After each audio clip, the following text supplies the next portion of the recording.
Thank you. It's vegetarian. It's a mouthful. Yeah, thank you. I appreciate the clarification on that. Of course. Well, thank you so much for having me. And thank you all so much for being here.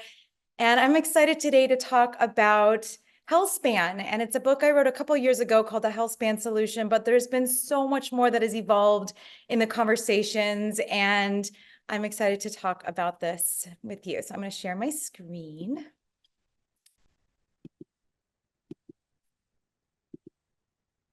Okay. Hopefully everyone could see that. Put this up here. Okay. Perfect. All right. So I know I can't see your hands, unfortunately, but I would like to ask you, how many of you would like to live to be 120 years old? Now, I know I can't see your hands, but I'd like you to think about it for a second.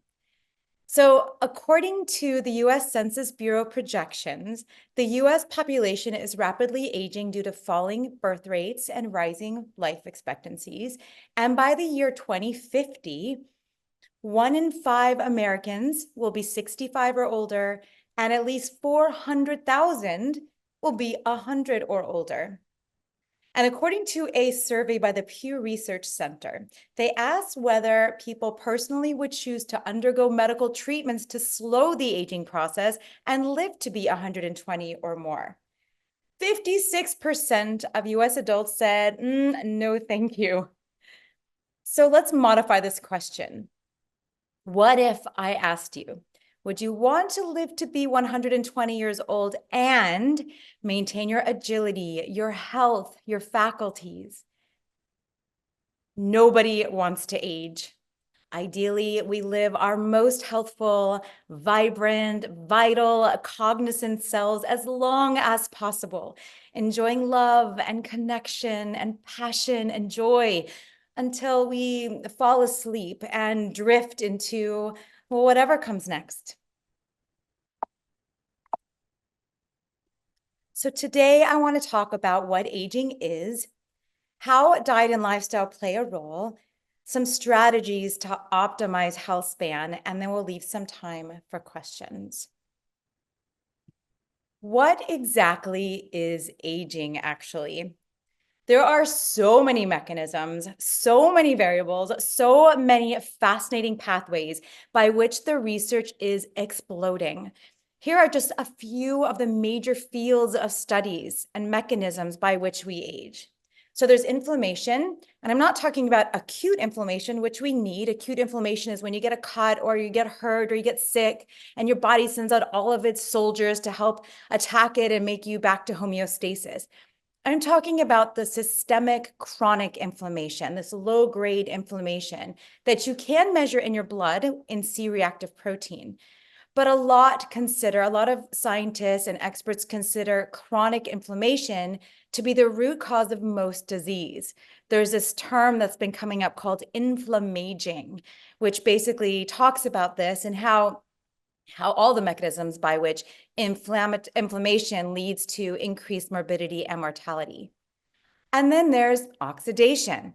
This is the accumulation of DNA damage that accelerates aging. Then there's the pathway of mTOR, a protein that helps control several cell functions, including cell division and survival, but it's strongly implicated in aging and the aging processes. In fact, they found that if you block mTOR, you can stop cancer cell proliferation.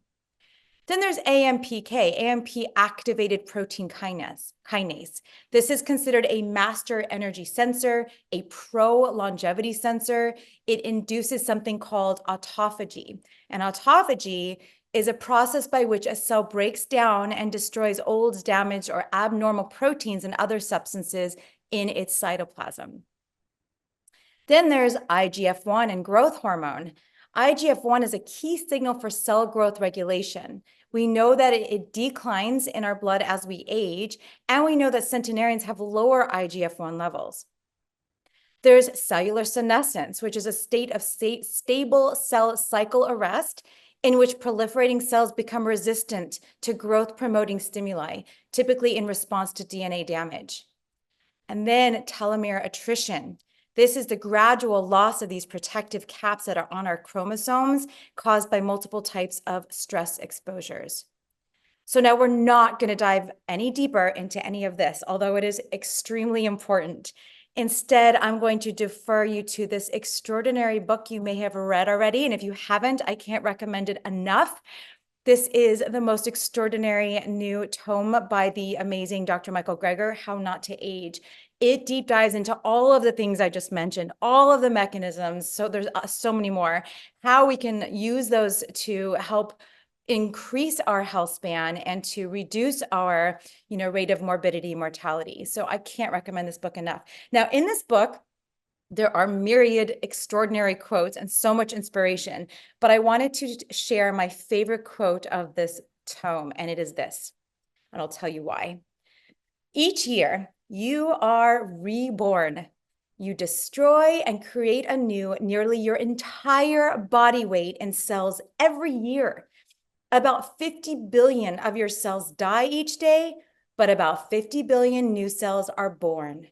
The reason this is my favorite quote is because diet, we know, is the #1 cause of early death and disability in the world. This is so empowering, this quote. Why? Because with all of the unknowns and all of the chaos in life, the one thing you really do get to control is what you put on the end of your fork. And that is what I love about this quote. So what is health span? Well, technically, it's the period of life spent in good health, free from the chronic diseases and disabilities of aging. This is about adding life to your years, not just years to your life. It's about living longer, not just living longer. Health is so complicated. There are so many branches that come out from looking at all of the things you can do and all the things that influence your health in either direction. Of course, diet is #1. All the details of diet. And then what about movement and exercise and stress and sleep and on and on and on and on. And as I was working on this talk, I was listening to a podcast just coincidentally yesterday. It was actually a podcast on finance and economics. But there was this wonderful quote that this guy on the podcast, the host, quoted, and it's perfectly applicable to what we're going to talk about today. And this is my goal for today, actually. In a book called Succeeding by John Reed, it is quoted that he said, "When you first study a field, it seems like you have to memorize a zillion different things. You don't. What you need to identify are the 3 to 5 core principles that govern a field. The million things you thought you had to memorize are just various combinations of those core principles." This is my most important thing I've ever thought about, because that's how I felt when I was learning about nutrition many, many years ago. And it was so complicated and so many nuances and so many details. And it's fascinating. Each little thing, like you could take one little thing, fruit, and break it down into a million parts of fruit and types of fruit and how you eat fruit. So many things that it can be so complicated.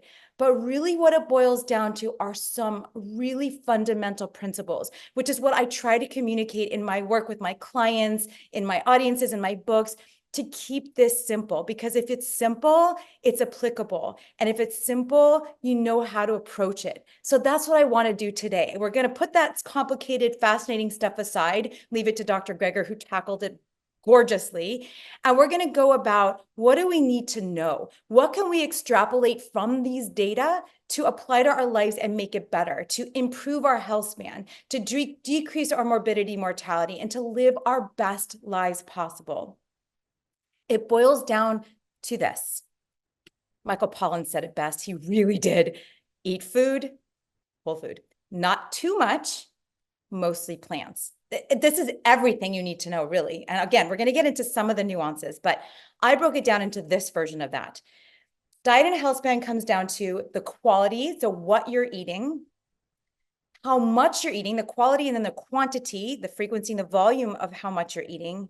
And then we're going to talk about the fine tuning. But because I've got 25 plus years as a personal trainer, and exercise, fitness, and movement is so important too, I'm going to deep dive into that today because I don't get a chance to do that very often. And it is apropos to what we're talking about. But again, number one is diet. And let's emphasize that. So in addition to Dr. Greger's brilliant tome, there's a great article that I stumbled on that summarizes the different dietary strategies for Healthspan. So with all the different dietary patterns that we've analyzed and that's analyzed in this article, and via all the various mechanisms by which aging occurs, only few that I mentioned, there's so many more, but they all center on two primary things: eating less and eating plants, mostly plant slant, which is how they talk about it in the blue zones. For those of you that may not have heard about the blue zones, I just want to give a brief description of what they are. So Dan Buettner, a journalist for the National Geographic, set out to better understand the role of lifestyle and environment and quote unquote reverse engineer longevity. So in association with National Geographic and with funding from National Institute on Aging, Buettner and a team studied census data and identified 5 pockets around the globe where people are living verifiably longer lives by number of measurements. They found the places with the most centenarians, and those places were namely Icaria in Greece. The only one in the United States is Loma Linda, California. It's kind of not too far from me, actually. Then there's the Nicoya in Costa Rica, Okinawa, Japan, and Sardinia in Italy. So this team of experts then used established methodologies and determined why these people had such remarkable longevity. And they called these places the blue zones. The intent, Buettner explained, was to identify lessons or principles that could be applied to build healthier communities and to help people live longer and better lives.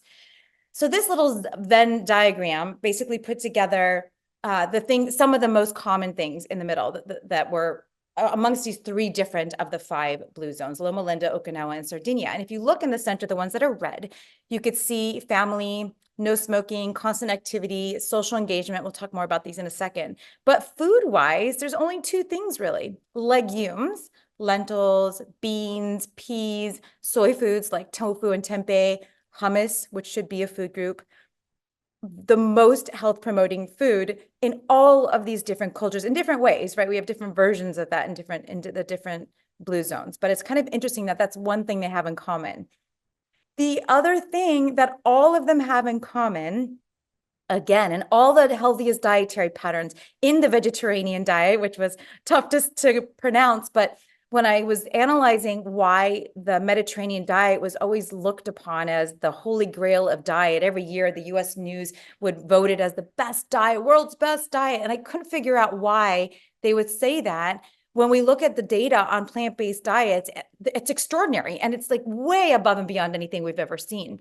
So I dug deep into all of that, and of course I was looking at the Mediterranean, but I was looking at also Okinawa, and they all ate, even historically speaking, it was a plant-based meal. Meat played a very, very small role. It was like a celebratory, very expensive, split amongst the family treat food that happened maybe once or twice a month or at holidays. It wasn't served 3 times a day in the center of the plate. So much has changed on our plate, which is why so much has changed in our health outcomes. So what the blue zones did, kind of fun and creatively, is create something called the Power 9. They basically summarized the 9 things that they saw in common amongst all 5 blue zones. So let's talk briefly about that. Number 1, which we're going to talk about later, is to move naturally. So it's not about like, CrossFit, powerlifting, running, 100-mile runs. It wasn't about that. It's about staying active. And as someone that's in that part of my life, I'm also dealing with this ego of having to let go a lot. We'll talk about that later, of going from fitness and stronger, faster, harder to like really taking care of your health span so that you could feel the best for the longest period of time. And that's what these 5 blue zones did, is they were moving. They had to move. They were active. They weren't, sitting at their desk all day and then having a half an hour working out, but we'll talk about that later. So move naturally. Number 2, I love this. Find your ikigai, which they call in Okinawa. It means your purpose. And then in the Nicoyan, they said plan de vida, your life plan. So basically meaning to wake up for something. What do you wake up in the morning for? What do you want in your life? And that will drive you. It's that important for your long-term health and to have longevity is to find your purpose. Number 3, what we talked about before, stress leads to chronic inflammation. And so these different communities do things like pray or nap or have happy hour. So all these different ways to manage stress. Number 4, again, hara hachi bu. I talked about this in vegetarian diet too. Love this. It technically means 80% full. Back to eat less. Again, I'm going to keep bringing it up. Eat less, eat more plants. Those are the two things that help all of the mechanisms of action of aging to help support you in Healthspan. So hara hachi bu means eating 80% less. And this is what I do with my clients because, you know, a lot of us eat because we're supposed to, because it's time to eat, because we're supposed to eat every 2 hours, or because everyone else is eating, or because fuel your metabolism, or breakfast is the most important meal of the day. All of these nonsensical, socialized, or marketized from the commercialized ideas that are just deeply embedded in our brain about how we have to keep eating for different reasons. But if you tune into your body and listen to your hunger and satiety signals, the whole world shifts when you look at how you really are with food. And it's really empowering because it's your body. And so I help my clients identify true hunger and satiety.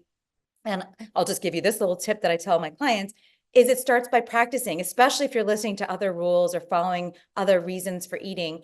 If you just start all day long assigning something between the rules from the numbers 0 to 10, like get a scale of 0 to 10 or 1 to 10. And 0 is empty.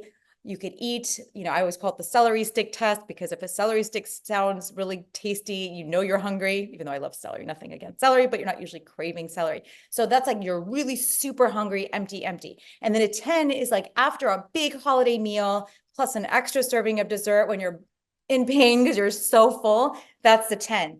So again, this is very subjective, and I can't tell my clients what number they're feeling. So I have them practice it throughout the day. When you wake up, assign a number. When you're about to eat, assign a number. When you haven't eaten for hours, assign a number. Mid-meal, assign a number. At the end of the meal, assign a number. And then you practice and getting used to what those numbers are. And then you're just adding information so you understand. And that's the most important part, is just building on that. So practice that, get to know your 0 to 10, and then you'll know what hara hachi bu feels like, so that you could stop when you feel just satisfied and not push past until you're full. And that's going to help with all of the time restricted eating, all the ways of restricting quantity and eating less that will help support health span and longevity. Okay, where were we? Back to number 5. Again, plant slant. We'll talk the most about this today, making sure you're including beans, legumes. And then number 6 is wine at 5. So basically they have this happy hour. Now we know that alcohol is not a health food by any stretch of the imagination, but there's something to be said for at 5 o'clock, you're taking time out, you're relaxing, you're sitting, or you're socializing. There's other things behaviorally that go along with that as well. So it's not just the wine.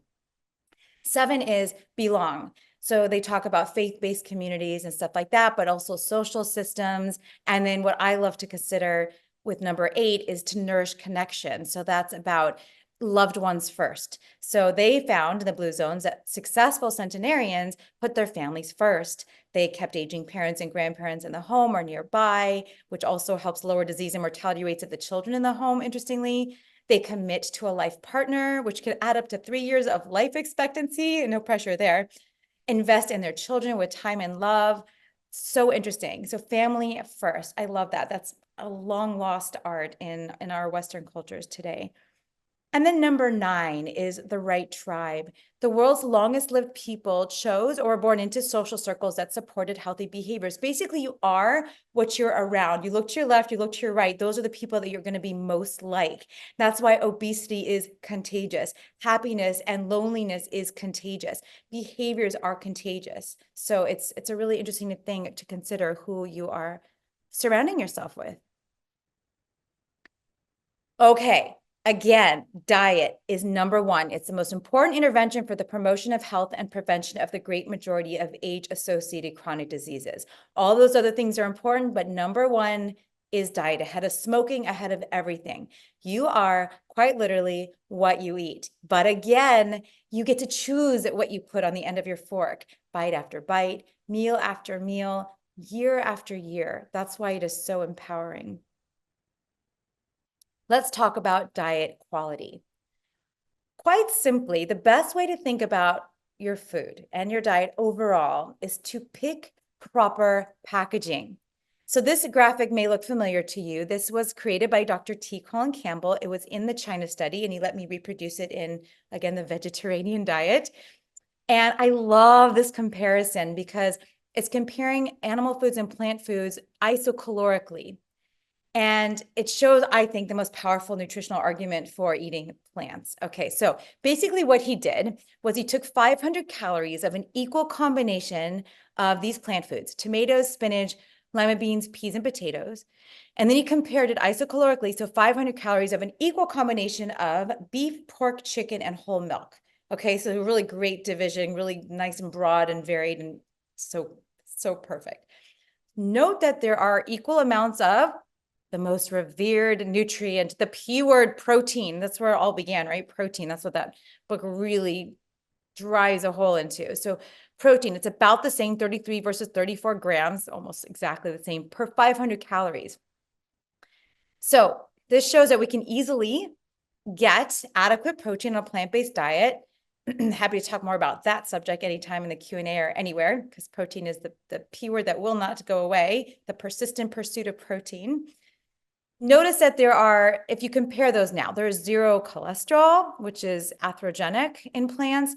There's 9 times the amount of fat in animals versus the plants, and that's usually the saturated fat that promotes disease in the animal products. Remember that the American Heart Association recommends no more than 5 to 6% of total calories from saturated fat. That's what you get on a purely plant diet. So 1 serving of animal products boosts that right up. Really interesting to consider that. Also, unless you're eating coconut oil, palm oil, stuff like that, that you can find in plants, so from the tropical oils. Notice there's 31 grams of disease-fighting fiber as well as thousands of disease-fighting phytonutrients. We're going to talk about that a lot coming up in the plants versus there is zero fiber, 0 phytonutrients in animals. Then there is 10 times more iron, and that's the good non-heme iron versus the heme iron found in animals that's pro-oxidative. There's twice as much calcium in the plants. There's thousands of times more of the antioxidant beta carotene in the plants. Okay, boom. Nutrient adequacy, disease fighting capability in the plants. So it's 2 sides of the same coin. It's what you are eating versus, and also what you're not eating. So choosing plants over animals, you're getting all the good stuff and none of the bad stuff. And when you're eating the animals, you're getting none of the good stuff, and you're still getting some of the stuff you need, but you're also getting some of the things that are health damaging, which we're going to talk about right here. In animal products, we have those saturated fats, high levels of them. They have the oxidized cholesterol, which is atherogenic. There is heme iron, which is oxidizing, which increases the risk of strokes and cancer. It boosts all those amino acids and all the high protein P word that everyone's so excited about, really boosts IGF-1 levels. And that's not good when it comes to cancer and other things. There's TMAO via the carnitine route, and there's all these other routes where you get TMAO. There's a bioconcentration because we're going up the food chain, and you're bioconcentrating heavy metals, antibiotics, hormones, pesticides, herbicides, and so many other things. Now microplastics, all these other things that get concentrated into the flesh of the animals and the byproducts. Then there's new 5GC, which also promotes chronic inflammation. So if you look back at, we're not going to, but if you went back to all of those mechanisms of action of aging and then the other ones that are out there, all of these pathways are impacted by these different things that are found in animal products. But most importantly, that other side of that screen, of that coin, is that you're not getting the 2 most health promoting nutrients, fibers and phytonutrient. That's a mistake, sorry. So those are the most important things. I literally will argue that the 2 most healthful things that you have to eat every day to get optimal health is fiber and phytonutrients. So where do you get that? You get it from vegetables, fruits, whole grains, legumes, mushrooms, nuts, seeds, herbs, and spices in infinite tasty combinations. How can you think about that on a day-to-day level? Simply said, beautifully said. You've heard this a million times, and I love it. When I teach kids this information, when I talk to adults, everyone in between, You could all look at the rainbow and try to eat at least 1 or 2 or 3 of those every single day. Look for the rainbow in your food. Why? Because a rainbow represents foods that are naturally high in vitamins and minerals, antioxidants, all these powerful phytonutrients we're about to talk about, fiber, water, all essential for disease prevention and optimal health. Every color represents a different group of phytonutrients. That's what's fun about playing with the colors. They are naturally occurring, biologically active substances found in plants. They're not necessarily essential for survival for humans. These phytonutrients, like vitamins and minerals, are essential in our diet, but they contain miraculous elements that are meant to protect and nurture the plant. And it offers those same benefits to humans when we consume them. So that whole concept of xenohormesis, you put plants under stress of being outside, and the bugs and the pesticides and the heat, the weather, all of these things, and the plants are beautifully, created to come up with all of these different compounds that protect itself. But then the most beautiful synergistic thing about nature and this world that we live in is that when we consume it, it also gives us those same benefits. So it's providing color, aroma, and texture for the plants. It's also protecting them against predators, pests, and outdoor elements, which is also helping us with anti-inflammatory, anti-cancer, and a million other things that we're going to talk about in a second. The most phytonutrient-rich foods, again, the rainbow, but the most powerful one of all, still to this day, the leafy green vegetables. That's why I signed my books with leafy green love. They are so extraordinary. Anything leafy green, I love Dr. Esselstyn's green song. I wish I could emulate it, kale, collards, bok choy. I can't do it. But anyway, all the greens. And then cruciferous vegetables. And then if you're really looking at the real savvy vegetables, the real smart ones that we really are just, they know their stuff, broccoli, kale, those are both. Brussels sprouts, those are both cruciferous and leafy greens. So they are extraordinarily powerful. Then there's the blue and purples, which offer a compound mostly called the anthocyanins. Those are the blueberries and blackberries, plums, cherries. Also the blue and purple vegetables like eggplant, stuff like that. Well, technically that's a fruit because it has seeds, but we don't have to get into all the details. Tomatoes are really important, especially when you cook it. So when you turn it into a tomato sauce, like a marinara sauce or a sofrito, like they did in the Mediterranean, heating it for hours at a time increases the amount of lycopene, which is really good, and lutein for eye health and to protect against prostate cancer. So wonderful because you're getting all of those enhanced phytonutrients after cooking. See, so raw is good, but sometimes cooked is good as well. Garlic and onions, all those wonderful foods from the allium family are super health promoting with phytonutrients. Citrus, flax seeds, soybeans. This is literally just a sprinkling of so many. And here's a little bit more detail on it. So those reds, they have certain phytochemicals like anthocyanins, lycopene, ellagic acid, flavonols, capsaicin, my favorite because that's in spicy hot, makes the spicy hot and hot sauce, my favorite thing on the planet. Carotenoids, all those reds. So those are linked to reducing risk for cancer. They are antioxidative, anti-inflammatory. They enhance immunity, immune function. There's some examples: berries, grapefruit, pomegranates, tomatoes, red beans, red peppers, watermelon. Then there's the oranges and yellows. And again, some of these, mix. They're not all pure one or the other, which is what's so fun. But the carotenoids, flavonoids, bioflavonoids, good for your immune function, vision, eye health. That's the cantaloupe, apricot, mango, papaya, squash, carrots, yams. And then the greens, again, we're back to the greens. Here's just some of the phytonutrients found in greens. I just had a huge bowl of greens before I came on here. Lots of broccoli and Brussels sprouts and kale and cabbage in my lunch. But there's lutein, zeaxanthin, catechins, glucosinolates, carotenoids, chlorophyll. What I learned, which I thought was a cool fun fact in case you haven't heard this yet, or that all the carotenoids are found in the leafy greens, which usually show up as red, orange, yellow, but because the green, the chlorophyll is so predominant, that color dominates, that you can't see all the other ones. But green chlorophyll is really powerful. I'm sure you've heard a lot about that here in this conference. These greens are antioxidative, they enhance immunity, vision and eye health, reduce cancer risk, they act as deodorant, chlorophyll does, wound healing, a million things. All the greens, green fruits, green veggies, green, green, green, green, green. Put on your green goggles, I like to tell my clients, and look when you're on a menu, when you're traveling, when you're looking at what you're going to have for lunch, look for green. And then the blues and purples, again, the anthocyanins, there's also flavonols in there, which are also antioxidative, anti-inflammatory, anti-mutagenic. Beets, blackberries, blueberries, cherries, plums, purple cabbage.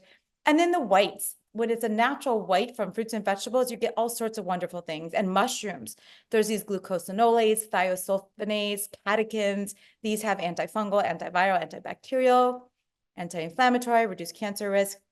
You know, I used to lump in mushrooms, I'll talk about this later, into the vegetable category. I know, shame on me, what a mistake. They are not vegetables, they are fungi, which I also used to call fungi, which is way more fun to say. But fungi are not only vegetable-like, but they are extraordinary for your immune function. I take mushroom capsules, I put mushrooms in everything every day.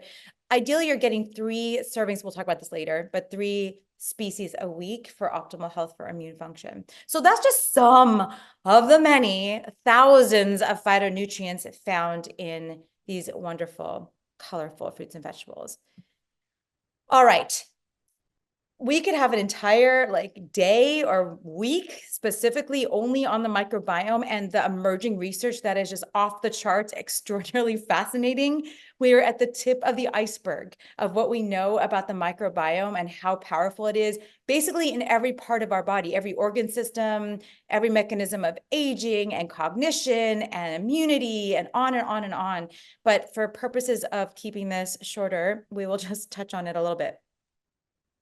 So we have approximately 100 trillion microorganisms in our human GI tract, mostly bacteria.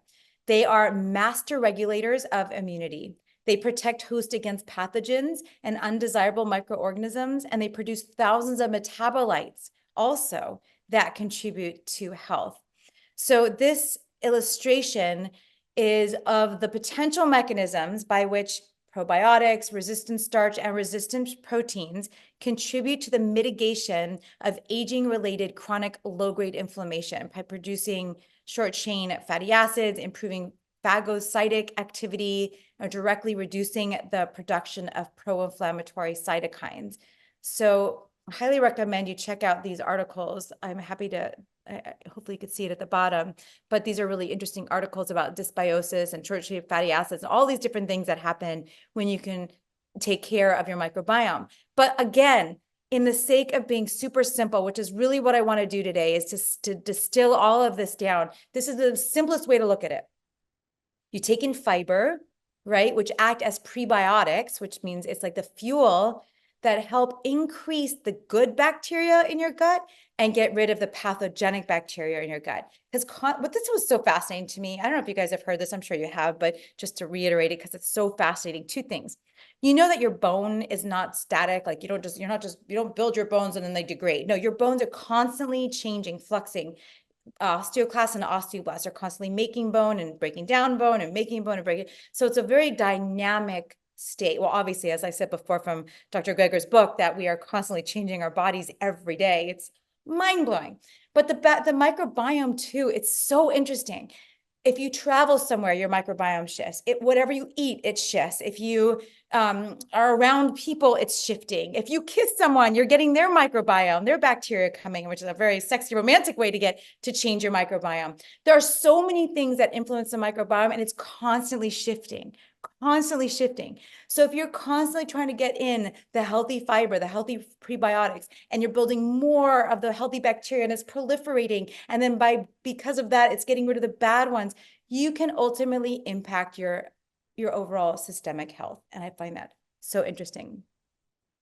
And these outcomes include reducing the inflammaging that we were talking about, which is a strong risk factor for premature mortality, morbidity, frailty, infections, and on and on and on. This was an old slide I found, which I think is so cute because so much has changed. I was looking at old talks because I got a new laptop, so I'm going through things, and you know how fun that is. And I just found a talk from 15 years ago or more. 18 years ago, I don't know, a long time ago. And I had benefits of fiber. And these were like the benefits that we were talking about back then. You know, it increases transit time, so things go through your GI tract faster. It minimizes your exposure to toxins because things get swept out. You know, it's like rotor-rooter, it collects things and takes it out. It removes heavy metals such as mercury. It removes excess sex hormones from the body like estrogen. It It slows the absorption of glucose. It controls our rate of digestion. It enhances satiety, so it keeps you full. It increases or helps with weight loss. It reduces risk for colon cancer. And I was thinking these are major things and were so important, so exciting. But man, I mean, look at where the research has gone in 15 years. Oh, it's so exciting. Okay, so I'll say this, things have changed, but everything stays the same. If you go back to the real basic data, I was just explaining this the other day, how exciting it is that, I'm deep diving back into Healthspan the last few years, and I like to go back to what I was reading about 20, 30 years ago, and how the real simple things stay the same, the most important things stay the same. I find that quite extraordinary. Like, no one could still unseat that the fact that eating more fruits and vegetables is healthy, or that the gut microbiome is important for your immunity. Like all these things that are really, really basic, or that eating a lot of animals is bad for you, or that eating more, beans is good for you. These things we just keep gathering data on why and validating all of the things. So listening to your gut instinct, pun intended, is a really hopeful tool when it comes to analyzing new diet stuff, because there's so much noise out there. I'm constantly debunking these myths for my clients. There's so much noise. So go back to the basics.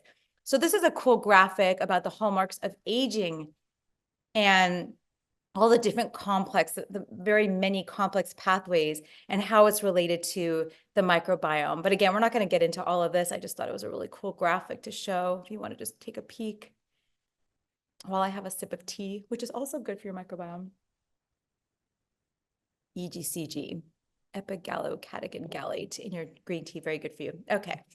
Here's another really cool graphic I found from another study. I highly recommend you check this one out too, on the short chain fatty acids. And look, it's like talking about all these different things that act like fiber. So there's a prebiotics, then there's a probiotics, which I guess the latest research on probiotics as capsules or as pills or stuff like that is that if you're lucky, you'll get the right dose of the right combination that will impact what you want it to impact. But still, the most important thing, everything seems to reiterate that the most important thing is the food and making sure you're getting plenty of different types of fiber, like the non-starch polysaccharides, the resistance oligosaccharides, the resistant starch. And then here's some other things like inulin, starch raffinose that you may have heard about, improving the microbiome as a whole. Here's another illustration of the various mechanisms by which aging may activate inflammatory pathways. So again, super complicated, not for purposes for my talk today, but just for you to just get a little flavor of how complex it is, but really it's so simple. We're going to go back to the simplicity of it all. All right, and just a little word on processed foods. It's not just that animal products are bad and plant foods are good. And I'm not even saying it like that simply, but I mean, you want to emphasize whole plant foods. But processed foods, ultra processed foods is what they're really being called now, are really harmful too. So, we had those years where it was the time cover that it was, it's like saturated fat versus sugar, which is worse? Well, they're both bad. And ultra processed foods that have all the hyperpalatable foods. I can't believe I'm going to be on a panel with Dr. Alan Goldhammer later. I love the way he talks about hyperpalatable foods and what they do to your health, and they are destructive to your health. And they are a key driver of the global rising chronic diet-related diseases in the world too. It's not just the onslaught of animal products. And I warn any of you out there that are on a vegan path, because in the last 15 years, well, I mean, I've been teaching this for about 20, but in the last 10, 15 years, with all of these hyperpalatable, animal-free processed foods on the market, every day, still to this day, I've been saying this now for about 5 years, people are coming to me with the same health issues. Vegans, long-term vegans, are coming to me with the same health issues as omnivores because when I look at their food journals, because I've looked at thousands of food journals now, it's these highly ultra-processed foods. So you really do need to get to the whole foods. That's the most important thing, to get all of the benefits that a whole food plant-based diet proffers. But now the US diet, it's estimated to be about 60% ultra processed. And they define ultra processed as industrially manufactured, ready to eat / heat formulations that are made with multiple additives and largely devoid of whole foods. So flour, sugar, oil, salts, lots of sodium, very low or nil in fiber and nutrients. And it is, again, very, very much so leading to all sorts of problems, even if it's plant versions of ultra processed foods. the key is to eat vegetables, fruits, whole grains, legumes, mushrooms, nuts, seeds, herbs, and spices, whole foods. Now, I like to do, this is my mnemonic that kind of prioritizes things. I call it the 6 daily threes. It's on my website, plantbaseddietitian.com, which is soon going to be healthspandietitian.com, because I really am focusing more on broadening out into healthspan focus, not just a plant-based component, but of course that's a key part of it, obviously. But the 6 daily threes are these 6 food groups provide the most nutritional bang for your caloric buck. They provide all of those health benefits, and they should be prioritized in a diet. And if you eat just these in a day, 3 servings of each of these in the doses that are recommended here, which I can go through them, you will get like half a day's worth of calorie, really. And there's still room for either more of these whole grains, because whole grains are wonderful too. There's nothing unique in whole grains that you can't get in these 6 other food groups. And so that's why they're not here. Nothing wrong with whole grains. But if you prioritize the 6 daily threes, you're going to get a nice complement of nutrition, and you'll get like the things that we really talk about that you really need. So let me just briefly go over them. And again, this is on my website. You could pull it up, you could print it out, just have it wherever you want it, just to remind you of what these 6 things to prioritize on a daily basis are. So first are the cruciferous and leafy green vegetables. They probably should have their own category because you can't get enough of these. They're so super health promoting. All of them, 1 serving is 1 cup raw or half a cup cooked. The other food group, I had a whole other section for other colored vegetables because of those other phytonutrients, the reds, the oranges, the yellows, the whites, really healthy too. Then fruits, another 3 servings of fruits, which is 1 serving size equals 1 medium piece or 1 cup.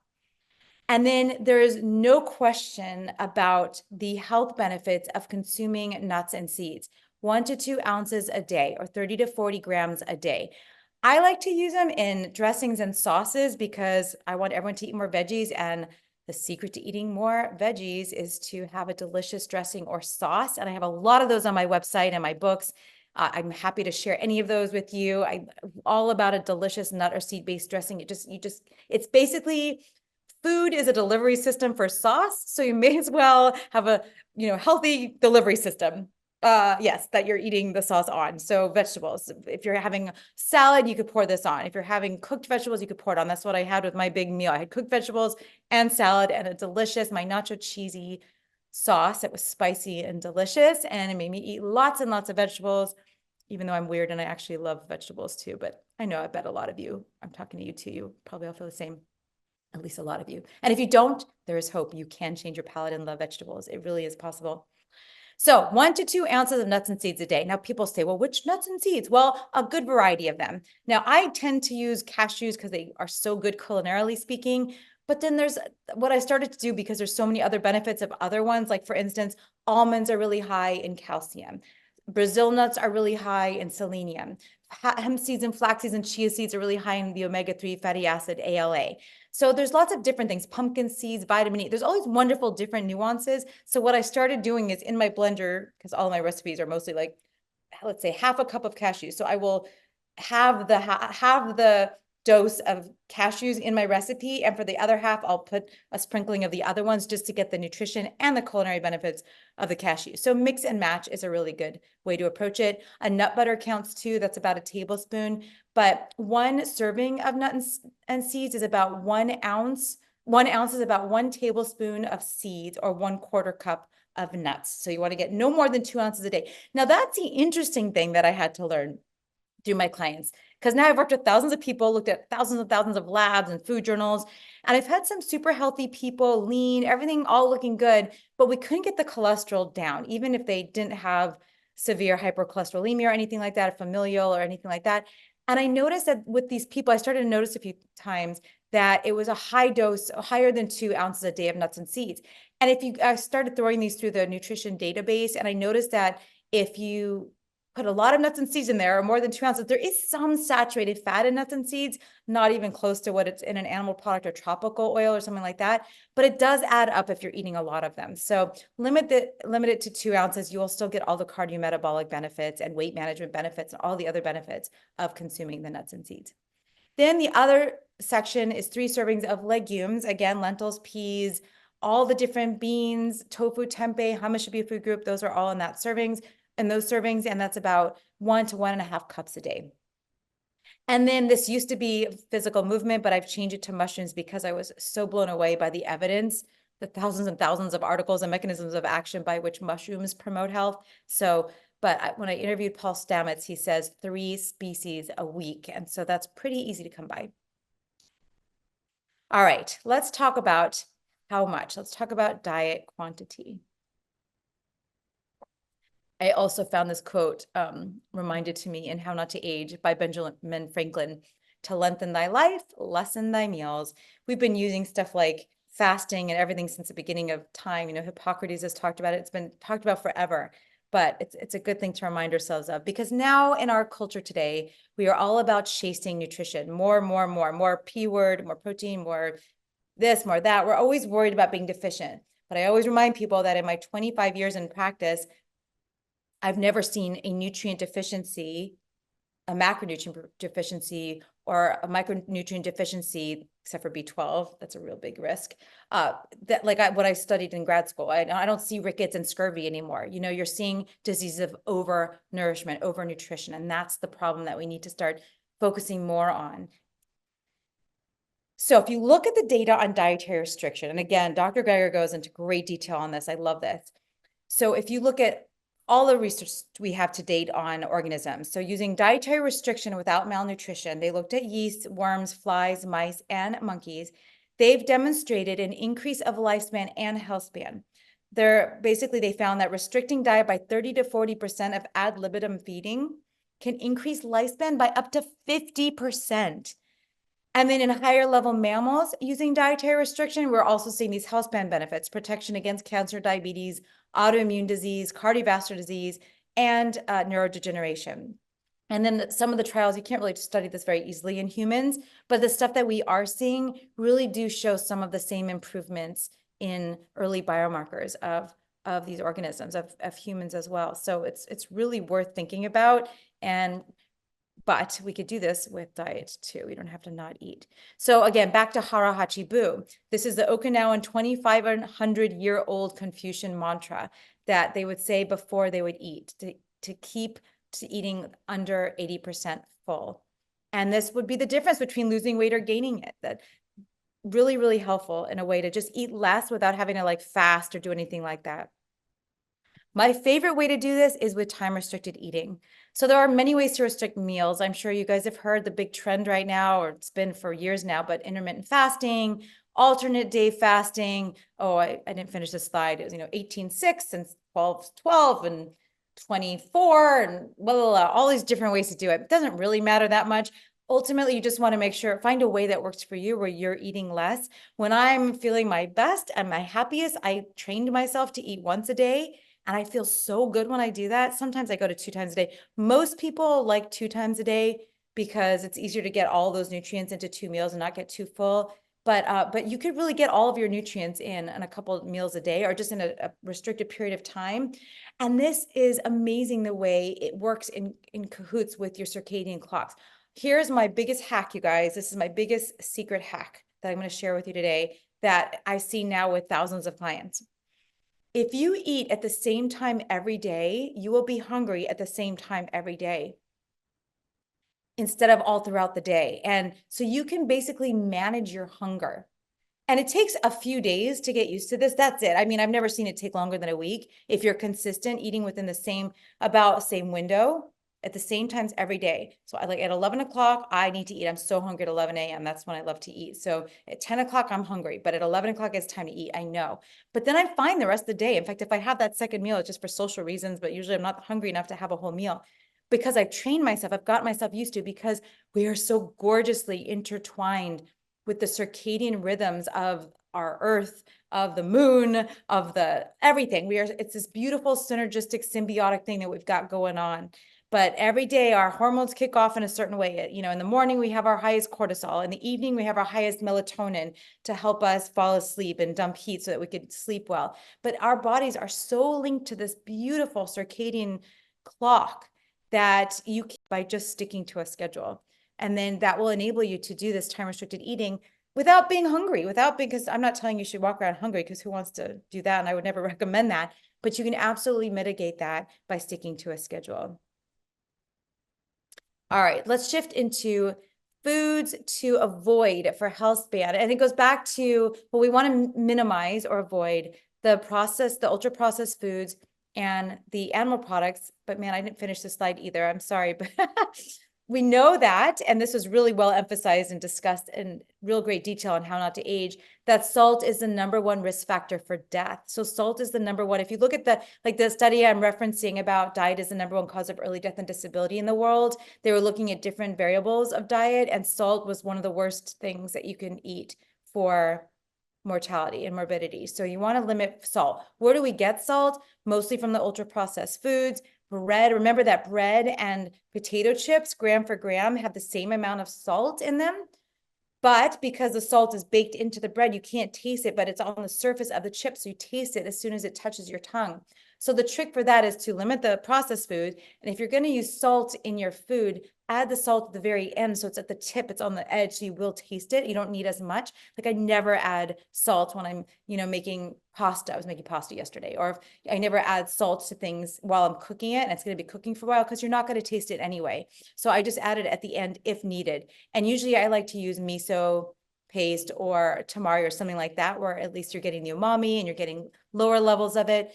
But the most beautiful thing I could promise you is that if you stick to it and you eat less salt and you stick to eating less salt, your palate will absolutely shift and you won't even miss it. All of a sudden you'll start tasting the saltiness of celery sticks, and everything starts to shift when you eat a whole food diet. It's incredible. Other things to avoid for Healthspan: processed and red meat are top of the list. Those are two of the top things besides the things we were talking about, all the animal products and then anything ultra processed.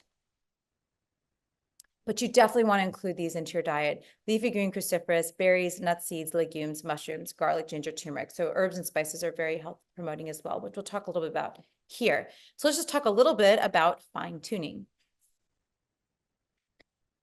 Other things that we see in Healthspan data: do maintain a healthy weight, which we'll talk about in the next slide. I know it's easier said than done for most people. That's what I do most of my days, is when I work with clients, it's mostly about achieving and maintaining a healthy weight. And it is really, really important when it comes to Healthspan and longevity. Aiming for 10 servings a day of fruits and vegetables. That's what the going rate is. World Health Organization, we're all saying 10 servings a day of fruits and vegetables. Again, this is so easy. I have a couple videos now on my social media where I've showed how to get 10 servings in a meal, let alone a day. It's really easy. If 1 cup raw vegetables or 1 cup of fruit is a serving and half a cup cooked, like you can have a big salad, which I had this enormous salad for lunch with some cooked vegetables. I got probably all of my servings right in there. Have a serving of fruit, have some at breakfast, 1 before, whatever, later. Easy to get 10 servings a day. If you get nothing out of this lecture except for that, that's my #1 piece of advice. Aim for 7 to 10, but ideally 10 servings a day of fruits and vegetables. Then stay hydrated. A lot of people are getting dehydrated. And how do we do this? So the grossest thing I ever learned in graduate school, but it's very visceral and you can't forget it. So I'm just going to share this gross thing with you. So if you're drinking something right now, take a minute, take a pause because it's gross. But the best way to know if you're hydrated, and I'll give you some calculations, but the best way to know, what I learned in grad school, is you want your urine to look like lemonade, not apple juice. Look, no, I have not drank lemonade or apple juice since hearing this, but it is very visual, isn't it? So that's a way to know if you're well hydrated. So, but the other way to think about it is, they say it's estimated because it's no perfect way to calculate this, but you take your weight in pounds, have it, and you should drink that many ounces of liquid in a day. So like if you're 120 pounds, you're drinking 60 ounces of liquid a day. But it doesn't take into play, how hot is it? Are you exercising? Are you eating plant-based diet, which is high in water? So you do need to take all those things into account as well. Tea and coffee, you could sip that throughout the day to get your water, because there's so many, you're getting basically water and phytonutrients, as long as you're not adding creamers and sugars and all that other stuff in there. If you're just drinking it straight up, like I tell my clients, you can maintain the fasted state and stay hydrated by sipping on things throughout the day. So of course, water, you could do sparkling water, you can do any kind of tea. Right now I'm drinking a green roasted rice tea, but I have chocolate tea, vanilla tea, blueberry tea. I just got a new peach tea. There's all these different teas. It's so fun and so yummy, and it's so good for you. I have vanilla tea in the morning, and green tea has the EGCG, all these powerful phytonutrients. But what's so exciting is that in the last year or two, Especially so, I've noticed a lot of really good evidence on coffee. So I know a lot of my coffee drinkers out there, people that love their coffee, it's actually a good thing to incorporate coffee. But also in the fasted state, this question comes up all the time. Coffee, tea, espresso, Americano, sparkly water. Those are like the best kind of things to kind of play with. Those will help you stay hydrated and give you some phytonutrients as well. Just be careful what you add to them. Also, do add the nuts and seeds, which is great in Michael's book, How Not to Age. He talks a lot about nuts and seeds and polyphenols, which we'll do in a little bit, herbs and spices. Avoid sugary beverages, sodium, animal products, ultra-processed foods. So how do you know your healthy weight?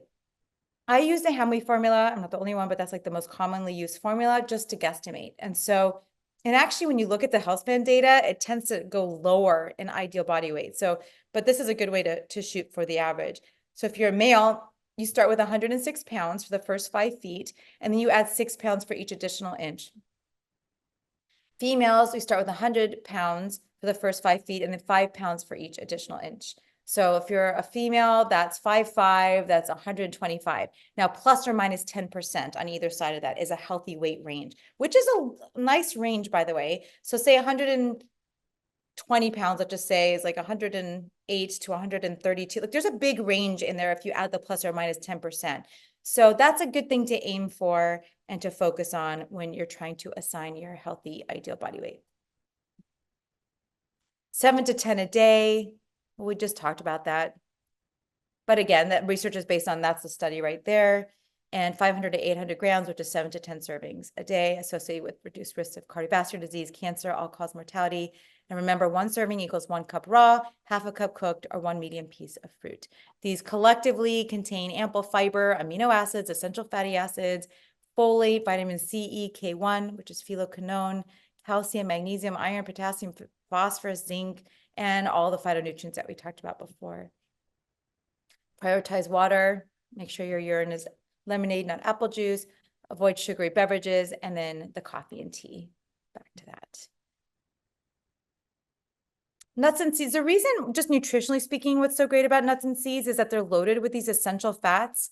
They've got phytosterols and lignans and lactic acid and certain things that are just kind of hard to find elsewhere, which is why they're part of that 6 daily 3. They're really important. So 1 to 2 ounces a day, really health promoting. Here's another really cool slide on all the things that are unique in nuts and seeds and what they do for you. If you want to take a look at that, improved endothelial function, improved blood pressure, favorable gut modification, all these wonderful things. And the polyphenols, which again, I encourage you to rip out How Not to Age and go into detail on the polyphenols, but they're associated with beneficial effects on the gut microbiome and the small molecule metabolites. They contribute to better physical, mental health. They're antioxidative, anti-inflammatory, anti-carcinogenic, cardiometabolic benefits, act as prebiotics. So many reasons too. These are the biggest ones you find. Again, it goes back to the same foods. See, all these things come back to the same things. That's what's so exciting. Sodium, again, really quickly, I kind of went too fast for my slides in what I was saying, but remember, it's the #1 dietary risk factor for death. Sodium also leads to inflammation, increases blood pressure and the risk for hypertension. Some people are more sensitive than other people, and they retain a lot of more fluid, but it's another form of inflammation.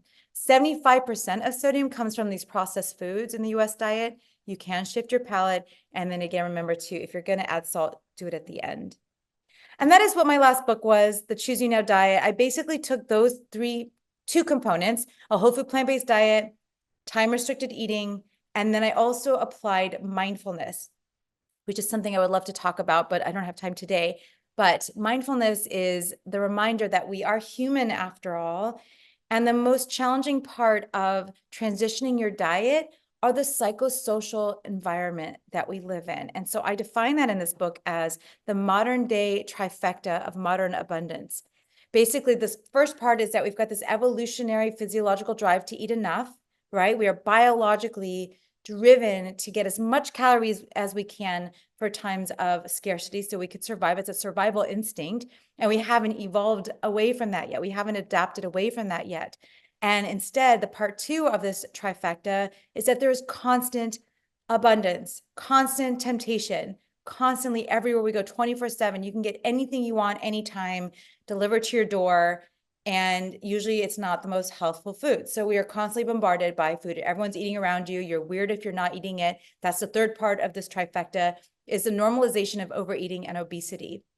So like, you're the weird one if you're skipping breakfast. You're the weird one if you're saying no to dessert. You're the weird one if you're saying, oh, no, I'm not eating meat right now. And it sounds like, oh, not a big deal, but it is. And it plants seeds. And my clients, I think that's what I work the most on with my clients, is navigating these tough situations where you don't want to offend people. You don't want to stand out as, you don't want to like rock the boat. You don't want to, people will ask you questions. I have these clients that go from being obese to achieving a healthy weight. Some of my clients lose 100, 150 pounds. And their family's looking at them saying, aren't you sure where's your protein coming from? And aren't you worried about, and you're too thin? But we're using objective standards for ideal body weight. We're using a health promoting diet, using all of this data that we've got. And people are just so uncomfortable with it because, first of all, they're not used to seeing their friend looking like that, but also because it makes you question what you're doing yourself and the choices you're making. So it is really hard out there. And no matter how strong you are and how much you know what you're doing, and no matter how you've seen, and I've witnessed this with my clients, the extraordinary transformation of not only their weight, but their labs and everything improving and getting rid of. My favorite part of my work is the fact that as a healthcare provider, I was taught in grad school and in my clinical rotations that my role is to mitigate the progression of disease, is to make sure my clients don't have to increase their medication doses. But in 20 years, my clients get off their medications. They get better. They recover from chronic conditions. I always say results are typical. People get healthier. It absolutely can happen. So I'm watching my clients having extraordinary results or getting off these medications. Clients getting off lifetimes of medications, 30 years of medications, off in a week. I see that all the time. Don't do this at home. Use a healthcare professional to help you. But it is so shocking how predictable and generalizable it is. And still these people's friends, family, and whatnot are saying, well, where are you getting your protein? Are you sure you're not too thin? I mean, it's mind-blowing the way society thinks about food and diet and body image. And it's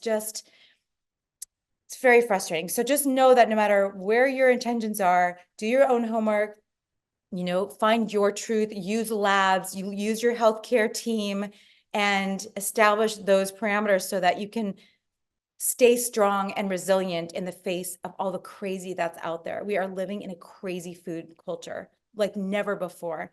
And so it's okay to know that that's happening and be uncomfortable with it. Just stand in your truth. So what does that mean?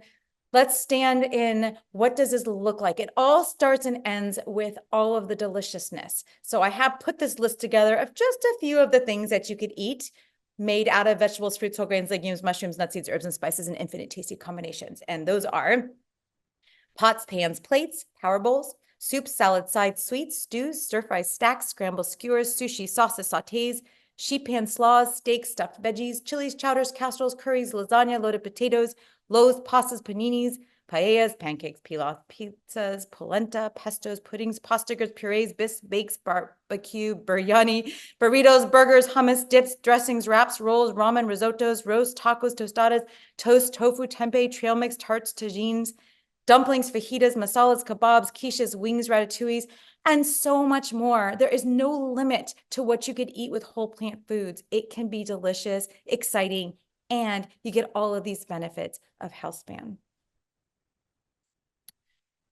Let's talk about something I like to refer to as Healthspan fitness.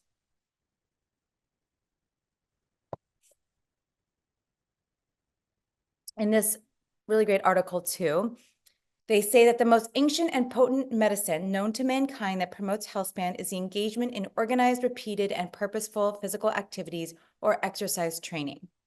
But again, that comes second to diet first, but second is movement. Here is a great graphic of the benefits of exercise on Healthspan.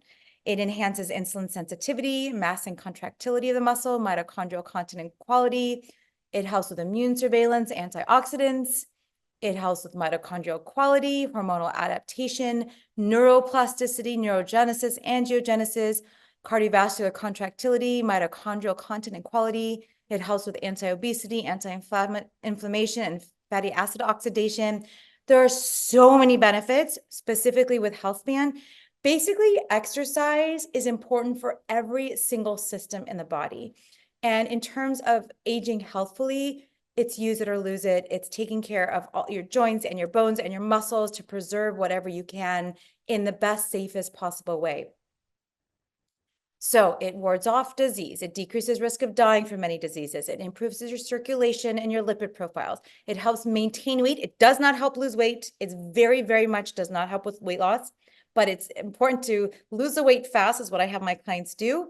Get done with the weight loss, and then we bring back exercise with purpose because it's crucial for every other thing, including weight loss maintenance. But it does interfere with weight loss. I'm happy to talk about that if someone wants to ask me later. It improves your mood, it improves your sleep, stress reduction, increases your bone and muscle density, super important, decreases blood pressure, enhances insulin sensitivity, and improves immune function. So let's talk about some of those specifically. The cardiovascular endurance, which is the capacity of your heart and lungs to supply oxygen-rich blood to the working muscles. And basically you're giving oxygen to the muscles and you're bringing nutrients there and you're getting rid of toxins, and you're getting rid of you're detoxifying as you exercise. You are pumping. Our cardiovascular system has a heart to pump it, but our lymphatic system does not have a heart to pump it, a pump. So our muscles pump our lymphatic system and squeeze out throughout the lymph nodes, throughout the system. It basically traces your cardiovascular system. So it's really important for detoxification. It's really important for nutrient and oxygen delivery. So the benefits of doing cardiovascular endurance exercise is to decreasing peripheral vascular resistance, increasing maximum oxygen consumption, less fatigue, and all the other things we were talking about before. Oops. Well, what is it? It's basically using large muscle groups which can be maintained continuously and rhythmically and is aerobic in nature. Walking, hiking, running, swimming, biking, skiing, dancing, my favorite kind, rope skipping, rowing, stair climbing, all of those things. Ideally, you're doing these about 3 to 5 days a week, formally more so, like for 20 to 60 minutes a session. I think it's 150 minutes a week is the good minimum. I think the American Heart Association is I think that's still the current guideline. But the cool thing is, which I love to remind people, is it doesn't have to be contiguous. You don't have to do it all in one dose. In fact, it's good to break it up throughout the day, go back to the blue zones.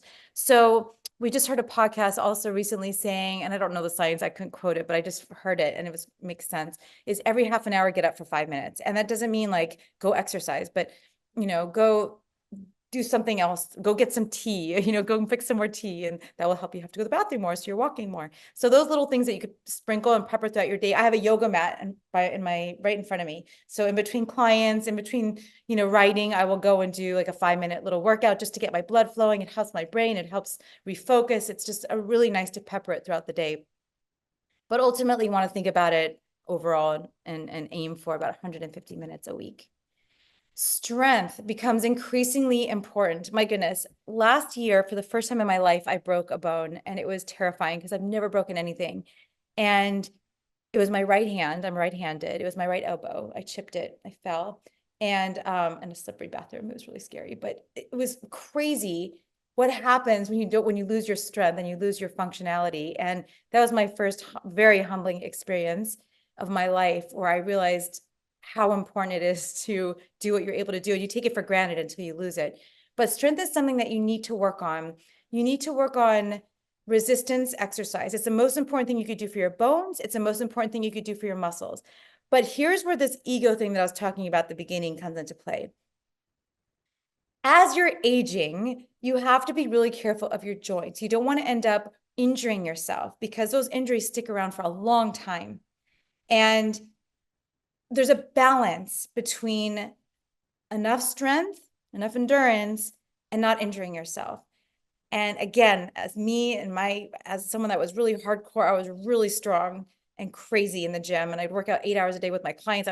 I loved being a personal trainer because I got to exercise all day. I was crazy like that. And it is a humbling experience to realize that those injuries will stay forever. And now you have to be extra careful now. So there's this kind of like, I don't know, seesaw, if you will, and things that have to kind of evolve and let your ego go. And you're not going to do your personal best all the time.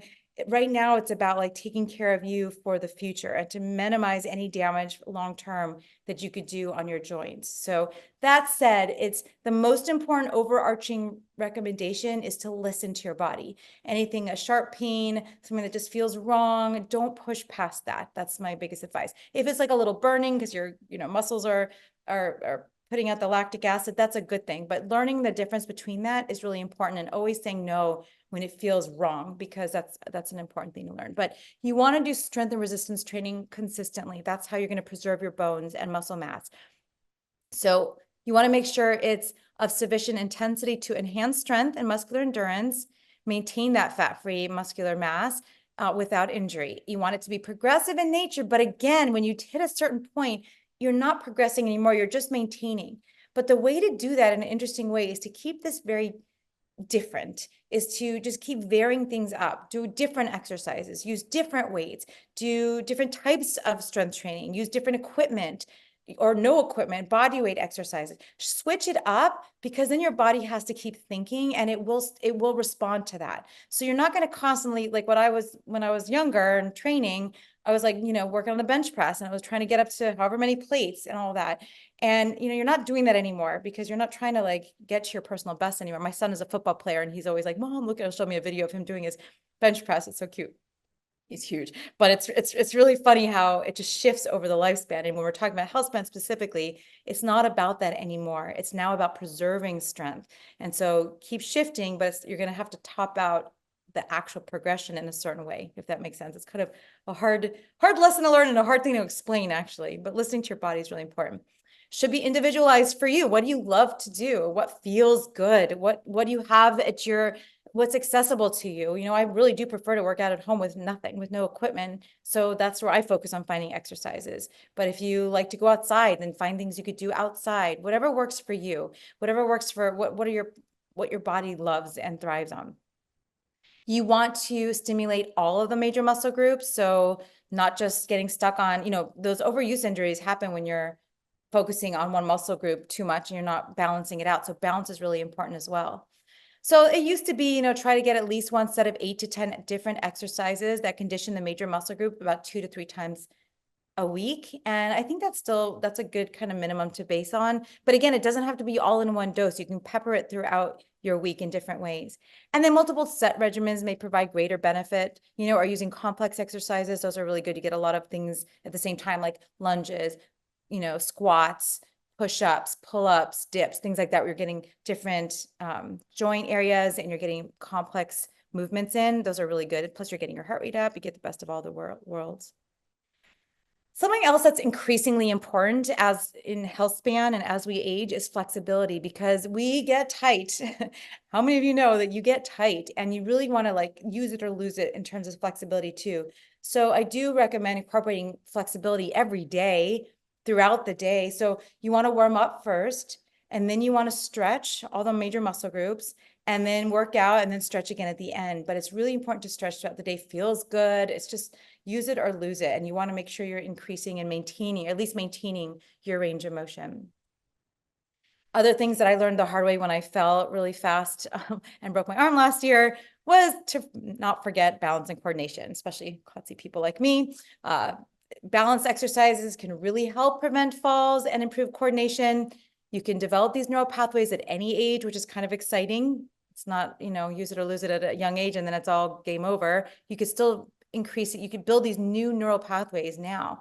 And so there's like a really crazy thing I used to do with my clients. It's so simple. If you want to try this right now, if you just stand up, stand on one foot, balance yourself on that one foot. Now close your eyes and the wind picks up and all of a sudden it's really hard to coordinate. It's so fascinating the way that works. But even simple exercises like that are really helpful for your balance and coordination. Doing things on one foot, like I was the other day at the gym, I was standing on one foot and doing my like military press on one leg just to change it up and to work on the little tiny muscles in my ankle and all the little muscles that are going to help with stability and all that stuff. So just playing with different things like that. I love a stability ball. That's a great thing. They have all this great stability equipment, but again, you don't need much. And I love this old cartoon What fits your busy schedule better? Exercising 1 hour a day or being dead 24 hours a day? That's a little extreme, but movement, movement, movement, move it or lose it. So how do we implement fitness into your everyday life? Many ways.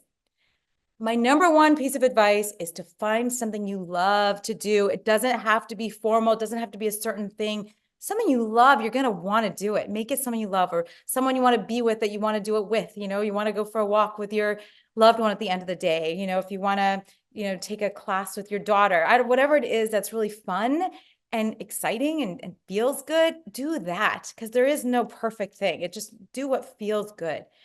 Experiment with new things if you haven't found it yet. Maybe you haven't tried a martial art or Pilates class, or, a new piece of equipment, or a new, that's funny, this is how old my slide is, new workout video, because now we've got it on, there's apps and there's websites, and you can find anything you could ever want to do is available at the click of your finger. And everyday activities, take the stairs. In fact, before I got on here with you, I had my lunch and I wanted to warm up. So I went up and down my staircase 10 times, and that was great. My heart rate was up, my blood was flowing, so I could talk a million miles a minute like I am right now. But it's just, the stairs are right there. So it's just great. So if you're parking somewhere and you can go up the elevator or you can go up the stairs, take the stairs. I always try to encourage people to take the stairs, and it's just a great excuse. Park as far away as possible. There's the joke about parking as close as possible at the gym, so you're saving all those steps. But that step counter, I really do love. I'm kind of obsessed with how many of you are obsessed with your step trackers. Those are really helpful. It inspires you. Try to get the 10,000 steps a day. It's not so easy for most of us, especially if you work at a desk, at a computer. But parking far away, walking up the escalators, if there's no stairs and you can walk up the escalators, you could walk instead of stand, instead of sit, instead of lie down. That's the more you do, the more, the better. Just be active. Just think active, active, active. And then really schedule it in, put it into your calendar, make it happen every week, because if you don't schedule it in, a million things is going to get in your way. Here's some silly things I used to tell my clients when I was a personal trainer. I would have them at a stoplight, because, okay, I live in Los Angeles. We're always in traffic. That's just obviously very cliche and true. So I have them like squeeze your glutes and hold it until the light turns green, or squeeze your abs, contract your abs, because even those isometric contractions are doing something, great excuse. Also drink more fluids so that you're not only staying hydrated, but you have to keep walking to the bathroom. So it's, go get some fluids, go get rid of the fluids, go get some fluids, and you're freeing two birds with one cage, as Melanie Joy says. Squat or plie or calf raise or leg swing while you're brushing your teeth or washing dishes. I did a whole video, you guys, on exercises you could do while you're on your phone. So if you go to my social media, you could find that. It was 5 of my favorite exercises to do while I'm on the phone. Yes, I do those while I'm on the phone. That's why I prefer phone over Zoom. But you really can do a lot of things while you're talking on the phone and make it active. So back to simplicity and the few tenets to key in on. Back to Michael Pollan: eat food, not too much, mostly plants, eat the rainbow every day. Those are the two simplest things to come out with. And then also to move, just move your body. But remember, there is no such thing as a perfect diet. It doesn't exist. But if you keep it about curiosity and conscientiousness, every choice matters. Each choice can lead to a cascade of choices that can ultimately lead to optimal health span. I wish for you to have not only more years in your life, but also so much love and life in your years. Thank you so much for listening, and I'm happy to take your questions. Great. Thank you so much for that, Juliana. That was some great information. So we're now going to begin our Q&A portion of the presentation. For anyone that wants to ask a question, they can raise their hand in Zoom. And if anyone's interested in finding out more about Juliana's books, you can go to the bookstore on therealtruthabout.health.com. Then you can learn more about her books, and then go ahead and buy that on Amazon or any store that Juliana recommends. So real quickly, you brought up Michael Pollan, who's great, and he had a thing, I believe it was Michael Pollan, about orthorexia, where people become very obsessed about eating the right way. What, in order to avoid that, the complexity of trying to get every nutrient exactly right, what are the essential things that you think are necessary, that if somebody just wants to get started without overwhelming themselves? back to what I said is the 6 daily 3s, focusing on those food groups. I haven't seen that thing on the orthorexia, but I think that anyone that's making a conscious decision about eating healthy should be lauded as opposed to being assaulted and being called with a diagnosis of having an illness, orthorexia as like a problem. Because most people are just trying to be healthier. And I think that that's a really good thing. And most people are just not aware of what they're doing and they're just eating whatever and they're doing what society tells them to eat. And I think that's where the problem is. And I don't think anyone should ever feel shameful about trying to eat healthy. So I don't like that term per se. I know it does happen for certain people, but generally speaking, the 6 daily 3s, eating your leafy green and cruciferous, eating your other colored veggies, your fruits, your legumes, your nuts and seeds, your mushrooms, moving more, eating the rainbow, like keeping it super simple, but eating as simple as and whole of the food as possible. Just that's it.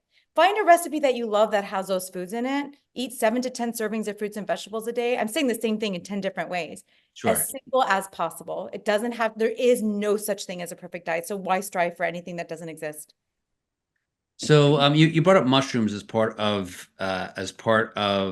your talk. And I've heard things about mushrooms when you're eating them raw that they may contain something that may not be good for you. Do you cook your mushrooms? Do you suggest that people eat them raw? What are your thoughts on that? I think it's a guarantee. Definitely don't eat them raw because of that. It's cancer promoting, and definitely cook them. And they're so easy to cook and you could do it in a million different ways. Or you could, even if you don't like to cook them or eat them, a lot of people don't. The texture first, even though there's so many different textures, you can do a portobello mushroom cap, or you do like minced mushrooms, or you could do, there's so many delicious ways to eat mushrooms. But if you don't love mushrooms, you could also do a mushroom capsule if you really want to, or but yeah, definitely cook them. I think it's a geratin is the name of the compound that's cancer promoting that are found in raw mushrooms. So you definitely want to cook them. Great, thank you. And you mentioned, drinking coffee and tea as a way to hydrate. And I know for a long time people were talking about, like, coffee especially, but I think tea as well, about them being a diuretic and they're dehydrating. Is that true? Is that a myth? And what's your recommendation? Well, I mean, it's always funny about that because it's dehydrating as it's hydrating. So really, I don't know if no, they're wonderful. They're not, it's dehydrating to not drink. And if you're, a lot of people don't even like water. So if you don't like water and you won't drink water, so at least add some tea and get some more water that way. Have it as coffee, add some, you could add some fresh lemon juice to your water, but there's nothing wrong with drinking coffee and tea because it's such a subtle version of diuresis, that you're getting it compensated for by the liquid in which you're consuming it. Yeah, right. Beautiful. And how about salt? So a lot of people obsess about, this salt versus that salt. Does it matter? And if so, what's your suggestion? Well, that's a whole interesting topic. So now that we know that salt is so detrimental to our health and that we're eating too much of it, if you've already tapered down and you're just trying to get or you have this allotment of about 1,500 milligrams a day, then you say, well, where should you get the salt from? Well, in my recipes, I like to use things like miso paste, or I use like coconut aminos or gluten-free tamari or something like that, or soy sauce, something like that, the lowest sodium version I could find, because you get umami, you get the salt, and it just adds a nice flavor to the food at the end of right before you eat it. But the other thing, if you're eating salt itself, it could be a good source of iodine, because when I was in grad school, I learned about goiters and how, iodine deficiency was cured. It's been 100 years since they iodized the salt supply because there was all the thyroid disease and iodine and goiters that were happening. So they iodized the salt and it really did fix the problem. But nowadays, now I'm starting to see goiters again. I'm like, wait, what? This was eradicated. Well, I realized that, well, people are eating fancy salts, the Himalayan pink salt or this black lava salt, and those are not iodized. So if you're going to eat salt in its salt form versus miso paste or something like that, get the iodized version and use it as your source of iodine, because adults need 150 micrograms a day, and a lot of people are not getting that anymore. And actually, we had Lynn Farrow do a whole talk on iodine and its importance. So if you haven't heard that, for the audience as well as for you, she had some great information on iodine. So what are other myths as people try to get healthy, that you find confuse people when they're beginning their journey? Okay, my number one, here's my big pet peeve, is what I call macro confusion. And it is the number one cause of confusion for not only the layperson, but even the healthcare provider and the researcher. And I could go on and on about why, but just briefly, like, all the macronutrient nonsense that people are obsessed with, like getting their macros and the right macros, and all, there is zero. We have never established a perfect ratio of macros. It doesn't exist because, for example, we have really healthy, moderate fat diets like the Mediterranean diet. Some will call it a high fat diet, but we have very healthy low fat diets like the Okinawan diet. The other thing is the best example of this was the 2018 Lancet Journal article. And the conclusion of this article and the title of the article was that both low carbohydrate diets and high carbohydrate diets increase mortality. How do you even corroborate that? What do you even do with that information? So what do you eat? So the reason for that is that when you look at the diet research, diet is very, very, very complicated to study. And what happens is, first of all, people are self-reporting what they ate, and everyone misreports it. Even dietitians, we all get it wrong. The studies on accuracy are all wrong. So that's one thing. The other thing is that we don't even know the numbers that we're eating. But the other thing is, if you look at a sugar cereal, like a sugary cereal, like Frosted Flakes or Fruit Loops or whatever, and that goes into carbohydrate. That sugar goes into carbohydrate the same way that a 3-bean stew would go in. The sugar, the carbohydrate from the beans. Those are two completely different food. Those food groups are metabolized completely differently. Our bodies acknowledge it and metabolize it completely differently. So we're putting them in the same category, and that's what completely messes up the research. So there's no reason to look at macronutrients. Eat the whole foods, nothing but the whole foods, and then everything else will sort itself out. And I think if we can get rid of that and people counting carbs and protein and fat grams and all of that, if we can get rid of that and look more to the quality instead, people will be so much better off. Great, thank you. So when in your portion of the presentation about exercise, you mentioned that exercising doesn't help with weight loss. Can you explain that in a little bit more depth? I know. The personal trainer in me just cringes when I started teaching about this, and they published it in my last book, and everyone was like, "What are you talking about?" Okay, this is anecdote, but I will tell you the science supports this. I have tracked thousands of clients, and my clients and their food journals and their exercise journals. My clients, I could absolutely predict and generalize them to lose 0.4 to 0.8 pounds a day of body fat. Predictably. I know, in fact, if they're not, I'll know exactly why by looking at their food journal. That's how much I've seen this so acutely as a science, that that's how I help my clients lose a lot of weight. You could lose from 10 pounds to 150 pounds, 0.4 to 0.8 pounds a day in a certain way. Exercise halves that rate of loss. Halves. So if they're at a rate of 0.6 pounds per day over and over and over, and all of a sudden they start exercising, I'll know, why are you all of a sudden at 0.3 pounds a day? That's why. Exercise. Now, why, mechanistically speaking, the biggest reason, well, there's fluid shifts. There's definitely fluid shifts that go on. You're like, fluid gets shifted into the muscle, which causes a hypertrophy. All that stuff is happening. Also, there's this thing in your head where it's like, well, I exercise so I could have, or I need to eat, or I should preemptively eat this to fuel my workout. So there's all this psychology of like, I can eat more because, or I could have dessert because. And it drives appetite. That's, I think, the biggest thing that I notice. It just, even if it's subtle, it drives appetite. Now, I want to make sure everyone understands, I'm not saying exercise is not good for you. It is extraordinary. It's very, very, very important, but it halves the rate loss of weight when you're during weight loss. So I have my clients lose the weight as fast as they can, get that done, and then shift into maintenance mode with exercise so that you could consistently maintain that weight and have all the benefits of exercise going forward. So for somebody who has an existing exercise regimen and doesn't want to give it up, like I'm sure back in the day when you were working out 8 hours a day, if someone said, "Hey, if you want to lose some weight, you have to stop exercising," how do you navigate their weight loss if they want to lose weight but maintain some semblance of their exercise regimen? That's a great question. And I want to be there with my clients and help them. I'm there for them. This is their journey. This is not my journey. And I will never tell anyone what to do.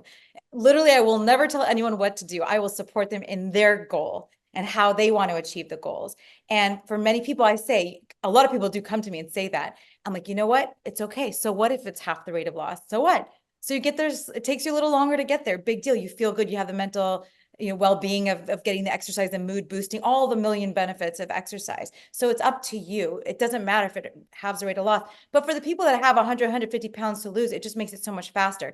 But I'll tell you this, as a personal trainer, I was, you could probably imagine I'm at 6 in the morning. Come on, we're going to work out. Let's do this. I get all excited. And they're like, oh, like nobody wants to exercise. So when I tell most people, oh, I want you to not exercise, they're like, thank you. I'm so glad. They were so happy to have this like blessing to not exercise.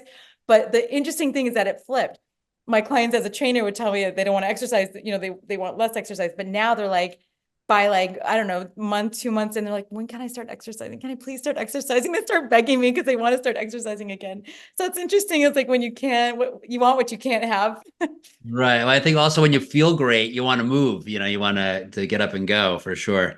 So now what about muscle mass? When there's a thought out there that having more muscle mass is better for maintaining a healthy weight or even losing weight because you have to feed the muscles that you have.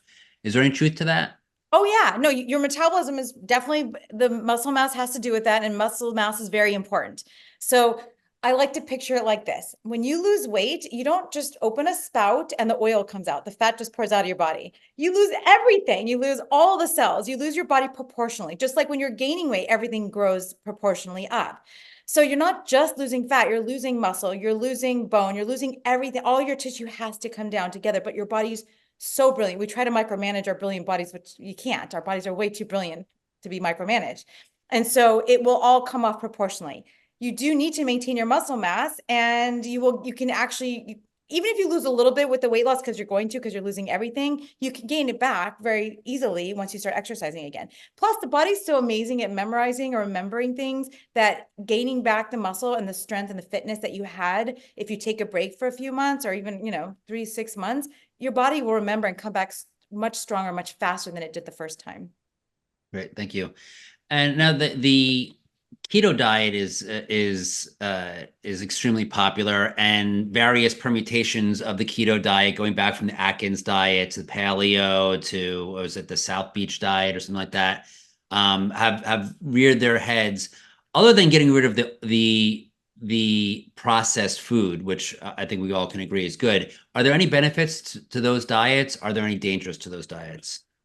Well, yeah, compared to what is the question not asked often enough. So if you're coming from the standard Western diet and you're going to a keto diet, you're probably better off because you're, again, like you said, you're getting rid of the ultra processed foods. You're probably eating less because there's so little that you can eat. So that could be the benefit of it. And you could lose weight with it because you could lose weight anyway. There's the Twinkie diet. You could lose weight in so many ways. That's just one way. But there are risks because if you look at all the things we were talking about in terms of Healthspan and promotion of chronic disease with the animal products, if you're consuming those exclusively and you're limiting your fruits and vegetable intake and you're limiting your legumes and all the things that we know are health promoting and help with Healthspan and longevity, you're not getting any of those benefits and you're getting all of the risks. So these people, I have so many clients coming to me like, I was on the keto, I lost all this weight, and then I had one bowl of rice and gain 10 pounds, whatever those type of things, because you do adapt to eating low carbohydrate. Your body adapts, but their labs look horrible. They're, of course, predictably so. They're not, their lipid profiles are all bad. Their microbiome becomes dysbiotic. Their inflammation levels are high. Everything that you would expect is happening when you're eating a keto diet. Now, the weight loss itself does, offer some benefit. So just the weight loss itself you could see some benefit, but then I think long-term, if you're consuming all that animal product and you're not consuming all the whole plant foods, you're going to see the results. I see it all the time in the lab work of the people coming to me after doing that. And what's the impact of the keto diet on insulin resistance? The impact of it on insulin resistance. Temporarily, it's fine because you're not consuming the carbohydrates in addition to it. So temporarily, you're in this state where, yeah, you're insulin resistant, you're looking good, right? You can stabilize all the blood sugar, all those things, but then you add in some of those healthy foods and your body like overreacts to it. So it's a matter of adaptation on and off of that diet that could change your blood glucose patterns and your insulin patterns. But long-term, it's just not sustainable. It's not healthy. Great, thank you. What's the impact of sleep on how we eat? Oh, There's a lot of impacts on sleep. Sleep is so important. And I'm coming to you as a chronic insomniac, but when you get a good night's sleep, you are making better food decisions, you are functioning better, you are more efficient. There's a million reasons why sleep is important for your circadian clock, all of that. So ideally, you get into a nice sleep routine and sleep habits, and that's what we talked about in Healthspan solution. Making sure you're not eating before bed. You give yourself at least 3 hours without food. You get rid of the screens, you get rid of all the blue lights. So I have a red light bulb in my room. Like, you try to get rid of the blue lights for a few hours, so your brain, the super chiasmatic nucleus, can kind of shift into sleep mode. You keep the room and the house cool. Your bed should be cool, because temperature is really important, because the role of melatonin is to dump heat from your extremities so that it can help you shift into sleep. So there's a lot of benefits of sleep, but there's a lot of things you can do to try to promote a healthy sleep routine, going to sleep at the same time, waking up at the same time 7 days a week as best you can. But even someone like me, I do it all the time, and I still have always struggled with sleep. So it's a hard thing. It's important. So it's something you want to focus on as best you can, but it can impact your weight. It can impact everything in your life. Thank you. So in your book, the Choose You Now diet, you talk about not yo-yoing after your diet. How does the dietary suggestions that you make prevent people from yo-yoing? So most people yo-yo, and I yo-yoed my whole life, and that's what drove me to find out what the solutions are. It was my mission in life was to figure this out, because I struggled with it my entire life. What happens is you go on a diet and you restrict a certain way, and of course you lose weight, and then you're done with the diet. So you go back to your old thing. And so what I teach my clients are sustainable habits. And again, the third component I said for this book is whole food, plant-based diet, time restricted eating, but most importantly, mindfulness. So once you have established those habits, which we do during the weight loss process, I always tell my clients I want them to have a PhD in weight loss working with me in their body, but I want them to also, while we're getting their PhD in weight loss in their body, we're also at the same time getting a PhD in maintenance in their body, because we're establishing these habits. But here's the kicker. When you get to your goal weight, that's when the diet begins. This is the most tenuous, precarious, delicate time. Your body just wants to go back to homeostasis. It just wants so badly to go back to what's comfortable. It's like, oh my God, what's going on? I'm starving. Help me, save me, save me. Let me eat whatever I can to go back. And it's easy for your head to go, well, I got to my goal weight. I know how to do this. I'm just going to have my donut or whatever it is. You have to treat that like the most important time of this whole process and lock it in.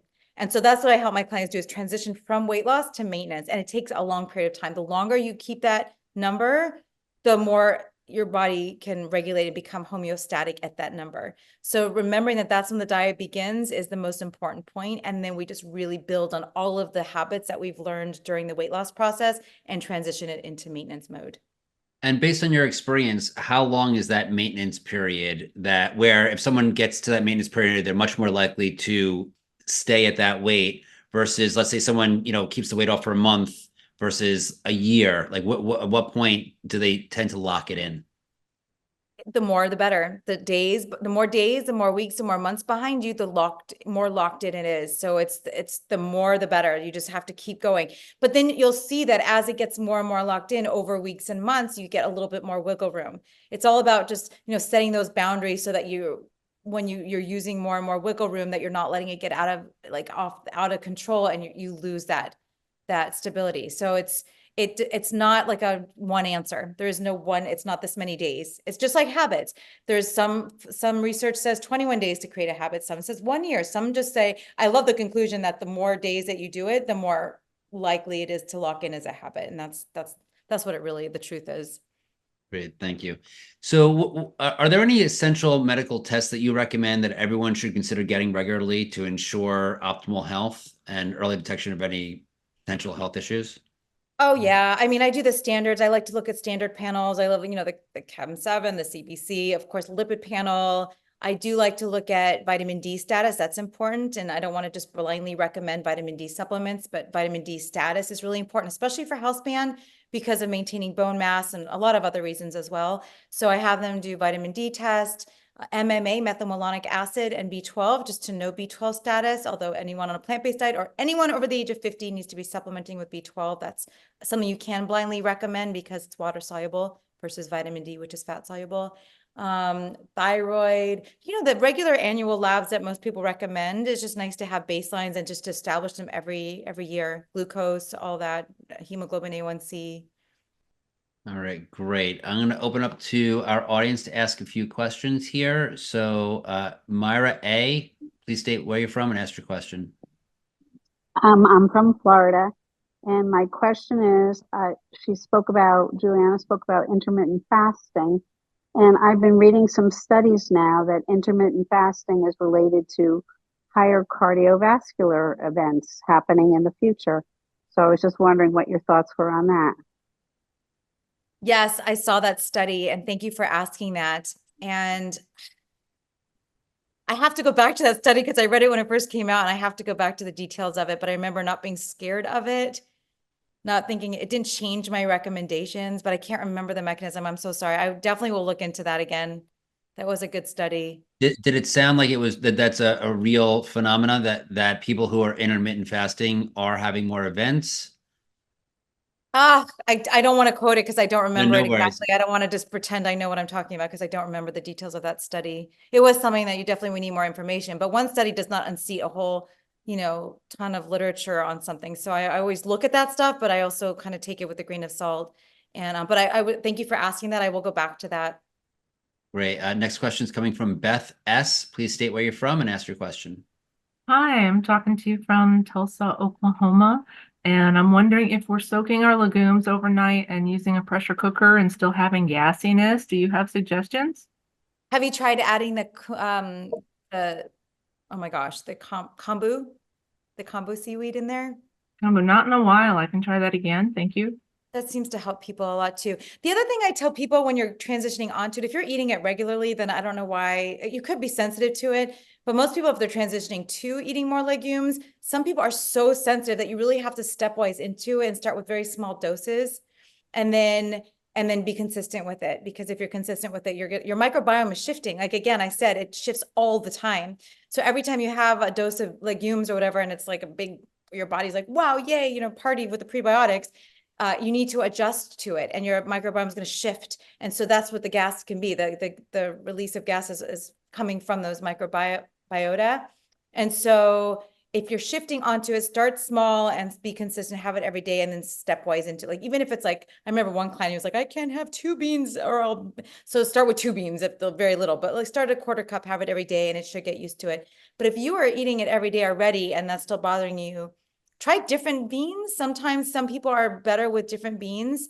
Lentils, if it's really still bothering you, is it in combination with other foods? Is it, if you're having, a big dose of it, like start to notice kind of the details of what irritates you, but that could be more inter-individual variability there. But there are some people that just react to it because it's a very high prebiotic, high fiber food that, really does cause a shift in the microbiome.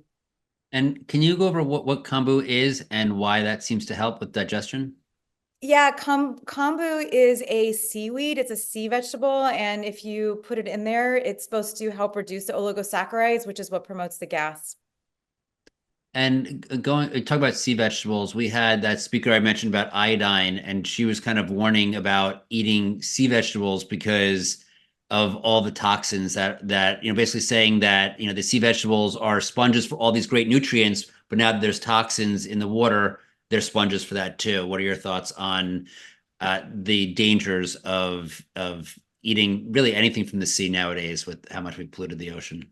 I know that's the problem, but if you think about it, even like if the fish is concentrating even more because it's bioconcentrating it, and so it's not as concentrated in the sea vegetables.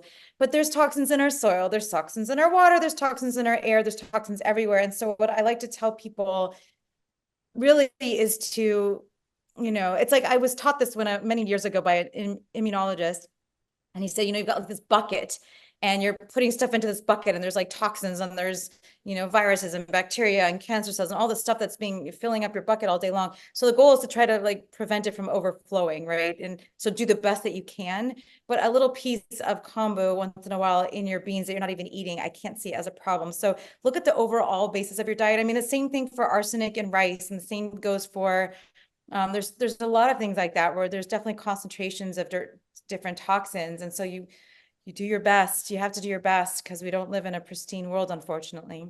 Yeah, it does get a little mentally challenging. All right. So next question is coming from Joe W. Please state. Ask question. Hi, Julianne. If you really wanted to maximize Healthspan diet-wise, would that be raw vegan with a lot of sprouts? And do you have any comment on food combining? There's no science to show food combining there's any science behind it. I have seen anecdotally in my clients and myself that fruit is an interesting kind of outstander on that. And again, this is anecdote, totally anecdote, that if you eat fruit with other foods, sometimes for some people, because if you're eating with other foods that are slower in absorption, that it might like give you some GI distress. So some people do better eating fruit by itself. There's no evidence to support food combining, generally speaking. There's no science to support that. When you ask raw vegan with sprouts, that's wonderful. But like I said about just, for instance, tomato sauce, right? Lycopene and lutein are enhanced when you cook a tomato over time. And so you get some benefits. There's some benefits of having some cooked foods. So do you have to be raw and all sprouts? No, it's great, but also maybe include some cooked foods. There's also some risks of a fully raw diet. You know, a lot of raw diets end up being high in nuts and seeds and oils because they're trying to get enough calorie. It's really hard to get enough calorie with just fruits and vegetables and sprouts and stuff like that. And so some people struggle with that. And so that's a potential pitfall. It doesn't have to be, but that is something to be concerned about. So you want to like balance is good and just not to be afraid of cooked foods as if there's something really bad. There are healthy raw diets or unhealthy raw diets, are healthy cooked diets. Definitely include some raw diets. I do recommend for my clients, I do recommend having at least half your diet from raw foods just because of all the wonderful properties that you keep intact. But it's good to have some cooked foods too for some people. And on the topic of food combining, there is this thought by usually people who aren't plant-based that that plant-based proteins aren't complete and you need to combine certain things in order to get complete proteins. Can you talk to that? Debunked from day one. This is so old. Oh my gosh, I wish everyone would get over this whole protein obsession. But no, we do not need to combine proteins. Our bodies are so brilliant. We do not need to micromanage our body. Do you know that up to 90% of amino acids are recycled in our bodies? So like, why are we trying to micromanage it by eating the beans and the rice at the exact same time so that all the amino acids are in the right combination and will absorb it, and all of a sudden you're going to spit out a fingernail or whatever your body needs? All of our structures and functions of the body require amino acids, but we don't eat amino acids. I mean, we don't eat protein. We eat protein. It breaks it down into amino acids. Our body untangles those little amino acids and dipeptides into amino acids. It's floating around, and then it's sitting there ready for when you need to make a hormone or an enzyme or a fingernail or a piece of hair or whatever, and it strings it back together as needed. You have excess, you're going to excrete it. We don't store protein per se. We don't store it. So this protein combining thing was absolutely debunked. It was never scientific, and we need to get past that myth because it's so ridiculous. And it's, you know, the idea that we have to eat a certain, it's like our bodies are like not those, you know, those machines, those coin machines where you throw in all your change and blah, blah, blah, and it calculates it all. We don't be like, oh, we got enough B12, ding, ding, ding, ding, and oh, now we need our iron. Oh, we need one more amino acid. I'll take a, you know, protein jeopardy. No, our bodies are so much more brilliant than that, and we're so good at just finding what we need, storing what we need for later, getting rid of what we don't need. If you're eating whole plant foods and you're eating the vegetables, fruits, whole grains, legumes, mushrooms, nuts, seeds, herbs, and spices, and you're prioritizing the 6 daily threes and getting all those nutrients that you really need to make sure you're prioritizing, your body will do all the rest itself. And it's so much simpler than it sounds and that people make it seem. And then we get all obsessed and worried, and then that's a bigger problem than anything else. Great, thank you for that answer. And next question is coming from Stephen V. Please state where you're from and ask your question, Stephen. I'm from Buffalo, New York, and 2 brief questions. In your clinical experience, how often do you or your clients use like green and fruit smoothies as a way to get fruits and vegetables? And the second brief question is, I've read that beyond the age of 60, maybe we don't utilize protein quite so much. So maybe we need a little bit more. What's your clinical experience with that? Well, first about the protein real quick is that after the age of 65, we do need slightly more protein, but it still ends up being about the same as the average now that that the recommendations are anyway. So about 1 gram per kilogram. And so we do need a little bit, slightly more, maybe 1.2. I've heard max 1.3 grams per kilogram, not pound. And that's just because of different mechanisms by which, like, you want to increase. Okay, so eating a certain amount of protein before age 65 increases mortality, but after 65, it increases mortality to not have enough. And that's because of just things that are shifting, like you're saying, the intrinsic factor, all that different things that are shifting after a certain age. So we do need to make sure we're getting amino acids in the right amounts. But again, 1 gram per kilogram is a really good number to shoot for, maybe 1.2. You can get absolutely all of that by eating. It's about 10% of your total calories from protein by eating these whole plants, making sure you're getting your legumes and stuff like that. But there is definitely a shift at around 60, 65 that we do need to be aware of. But it doesn't mean eat, like people do the 1 gram per pound of body weight. People are eating more than twice the amount of protein that's recommended everywhere. That's what they're doing across the lifespan now. It's absolutely off the charts crazy. And we see, remember for Healthspan, I didn't really talk much about this. Again, this is my first time giving this talk and I have a lot of work to do on this talk, but dietary restriction without malnutrition is the only way we've extended healthspan and longevity in all the organisms tested. But it's actually amino acid restriction. Dietary amino acid restriction is the only way we've extended healthspan and longevity. Okay, so eating less protein. So you want to eat just enough, right? Not too much after 65 to increase mortality and not too much or not enough to increase mortality too. It's like that sweet spot. And the sweet spot is back to the recommendations that are already there for the Institute of Medicine. Nothing has changed. It's about 1 gram per kilogram, even after that age, maybe 1.2 grams per kilogram. Very easy to do. Green smoothies. I was doing green smoothie videos 20 years ago or whenever YouTube started, whatever. And I was like I'd make this big, huge thing of green. Love the green smoothie. It's the great gateway drug for people that don't want to do greens, but you don't need them. And for weight loss, it can get in the way because you can get, I remember my smoothies were this big and I was so proud of myself. Look at me and my big old green smoothie. Well, that was like 1,000 calories or whatever. And they're not satisfying because they're already pre-digested for you because it's blended and it goes right through you. So I don't recommend green smoothies for most people, especially because most of my clients are trying to lose weight. You can make them very healthy. If there are lots of greens and just fruit, you're not dumping a whole bunch of, juice or anything like that in there. They can be healthy. I do use them for my clients that are elderly and having dental problems or can't get enough calories, or my clients that are trying to gain weight, or my clients that really just can't look at a leafy green without gagging, which is really sad, but it's a gateway to getting more greens into your diet. So most of the time I don't recommend them. And, but you can make them work if you really want to. Is that an okay answer, generally speaking? Great, thank you. So we have about 3 minutes left. I'm gonna put a question out to Aruna S. Please state where you're from and ask your question. This is Aruna from Maryland. Hi, Juliana. I have a question for you. What are your thoughts on eating sprouted legumes raw versus cooking them once sprouted for people with autoimmune conditions? I don't know the answer to that question. That is a good question. I don't know the difference between a sprouted raw legume and and then cooking them. That's a great question. I don't know how much is lost. I couldn't give you a quantitative answer to that. So I don't want to answer that because I don't know. Okay. It's a good question. But is it safe to eat raw sprouted legumes? Yes. Specifically for a condition, I can't answer that either because I don't know which compounds. No, but generally, how about like sprouted lentils or sprouted chickpeas, eating it raw? Yes. Okay. Thank you so much. Great. Thank you.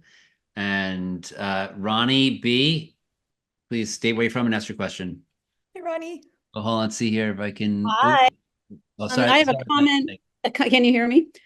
Yes. I have a comment and a question. I am a client of Juliana's. She worked with me about 1.5 years ago and helped me lose 50 pounds. And even more than that, my cholesterol and my blood pressure normalized. So kudos to her. She's amazing. And I've kept it off. So it's been, almost 2 years and I've kept it off and I've never felt better.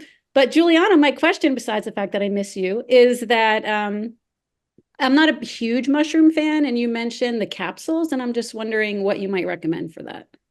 Yeah, well, I don't recommend brands per se, but I do love, like, Stammen still has some of these formulations that I kind of take every day. They're like, like a immune, it's like Stamets 7 or there's like a few of them, comprehensive. Just look for the Stamets things on Amazon and just like the blend. It's just a good way to get them. I used to do teas, and sometimes I'll do like a mushroom tea. I have a mushroom tea that I have in my cabinet. I can't remember the brand though. I will look, email me, and I'll let you know what I find. But you could just look at mushroom caps and mushroom. I don't like the powders per se, unless you're adding them to an ingredient. Like if I make my cream of mushroom, well, if you don't like mushrooms, you're not gonna be making that. But it works in certain sauces and dressings too. But yeah, mushroom tea, there's all sorts of different powders out there too that you could play with. But I do like the Stamets, all Paul Stamets' stuff. And even there's like mushroom coffees that are becoming popular too out there. So yes, I drink that too. So we've got about 30 seconds left. If you want to leave us with any final thoughts. Okay, well, thank you all so much for being here, and thank you for your really interesting questions. And I just want to say again, back to what I was saying at the very beginning, it's so important. Don't get overwhelmed. Don't aim for perfection, because it doesn't exist. There's literally no such thing as a perfect diet. You couldn't construct the perfect diet because there's no way to do it. Stay simple, stay whole, eat a little bit less, eat whole plants, and have radical self-compassion. And congratulations for making these decisions, because you're already way ahead of the game. Great. Thank you so much, Juliana. If we can unmute the audience so they can share their appreciation. I'm freedom. Thank you. Amazing. So I'm gonna start looking for something or Thank whatever. you. Thank you very much. Instead of you.